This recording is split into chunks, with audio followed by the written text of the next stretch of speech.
Bitta gapda mana bu qizlar bironta qo'shiqqa ikkita emotsiya bajarib shunday video qo'yib yuboradi. O'sha video rekka chiqib ketadi.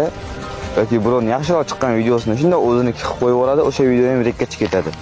Lekin bu yoqda bironta bola qotirgan telefonni qotsa ham video zapis qilib, o'sha videoni yarim soat montaj qilib Instagramga qo'yadi. Nima bo'ladi? Kommentariyaga kirsang, botsan, o'yiningni qara, akkauntingni qara, telefoningni qotishini qara, so'kib tashlashgan.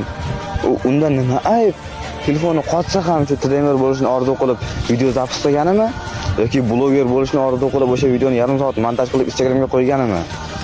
Eng yomon nima bilasizmi? Onadan so'kishadi-da. Onada nima ayb? Kim bola nima qiladi? Siras to'xtatadi.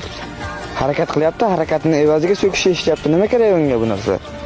Qilgan mehnatiga bitta like bosib, kommentga bitta reaksiya qoldirib ketish yo'q. O'zbeklarda unaqa narsa yo'q. Bir-birini so'kish kerak. Qachon birlashamiz? Og'alar, bitta iltimos, propiska bosinglar, ko'paytiraylik. O'zim originalim 100 ming tana bo'lib ketsa